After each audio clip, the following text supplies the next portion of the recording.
Okay, 10 questions and answer in English about working and studying at the same time. One, what does it mean to work and study at the same time? It means managing both a job and academic responsibilities simultaneously.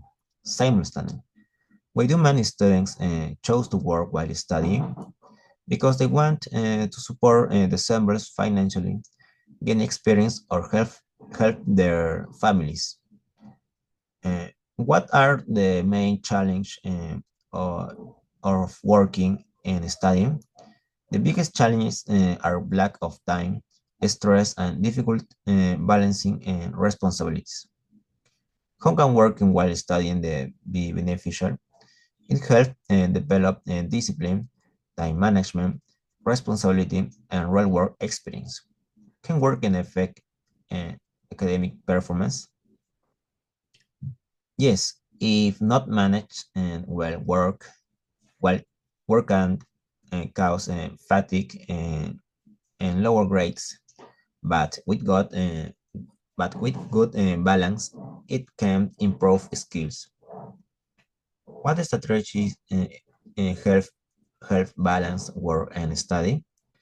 Using schedules and setting priorities, and resting enough, and avoiding procrastination. How does working while studying prepare students for the future? It teaches resilience, problem solving, and prepares them for the demands of professional life. Should students prioritize study or work?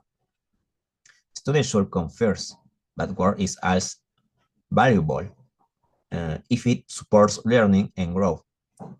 What role does self-care play in balancing both? Self-care is essential to avoid burnout, maintain energy, and protect mental health. What is one piece of advice for students who work and study?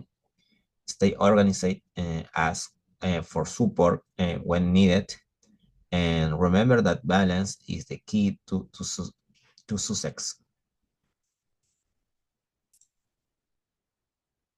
Okay, Human Right by Charles Bukowski, uh, chapter 21, uh, part 2. After that, I did it every now and then. It got better if you imagine you were doing it with a girl while you walked off.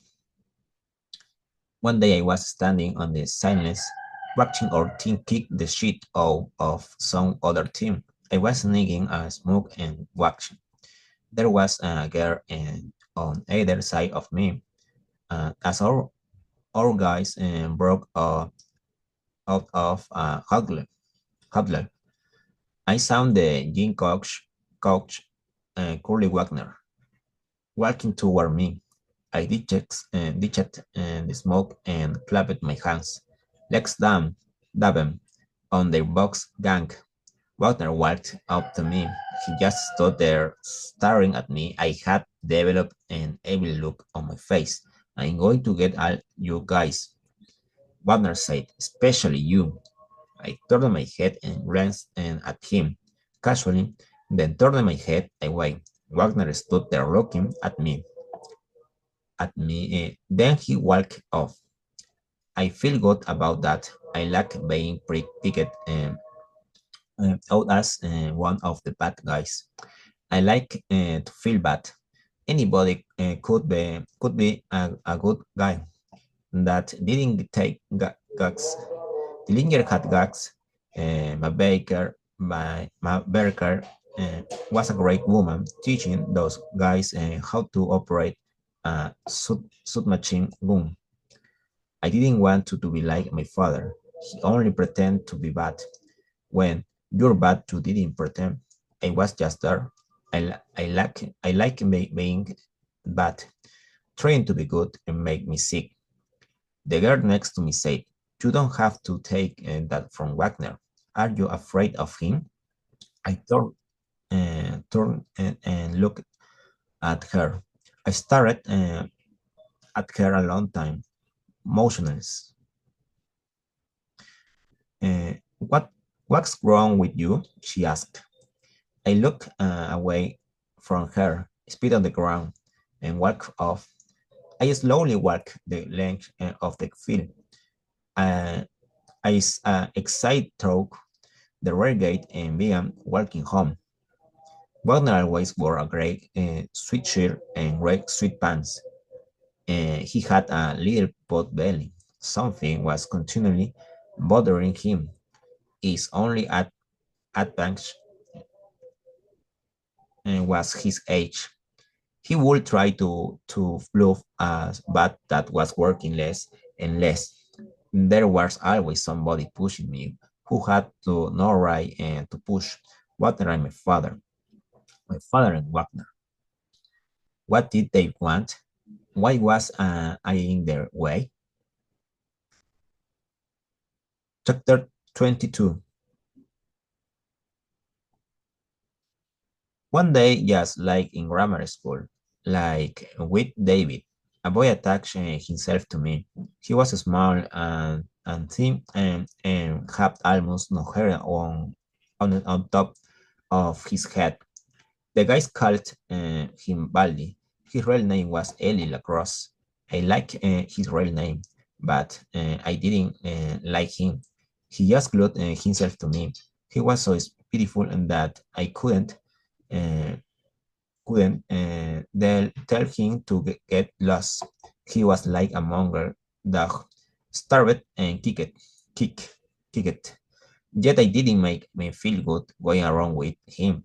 But since I know that mongrel and dog feeling, I let him hang around. He used the cuss word in almost every sentence, at least one cuss word, but I was a fake. He wasn't though. He was scared. I wasn't scared, but I was confused. So maybe we were a good pair. I watched him back to his place after school every day. He was living with his mother, his father, and his grandfather. They had a little house across from a small park. I liked in the area. It had great shade trees, and since some people had told me that I was ugly, I always preferred shade of the sun, darkness to light. During our walks, Humboldt had told me about his father. He had been a doctor, a successful surgeon, but he had lost his license because he was a drunk. One day I met Baldi's father. He was sitting in a chair under a tree, just sitting there. Dad, he said, this is Henry. Hello, Henry. It reminds me of when I had seen my grandfather for the first time, standing on the steps of his house. Only Baldi's father had black hair and a black beard, but his eyes were the same, brilliant and glowing. So strange. And here was Baldi, the son, and he didn't glow at all. Come on, Baldi said, follow me. We went down into a cellar under the house. It was dark and damp, and we stopped away until our eyes reused to the ground. Then I could see a number of barrels.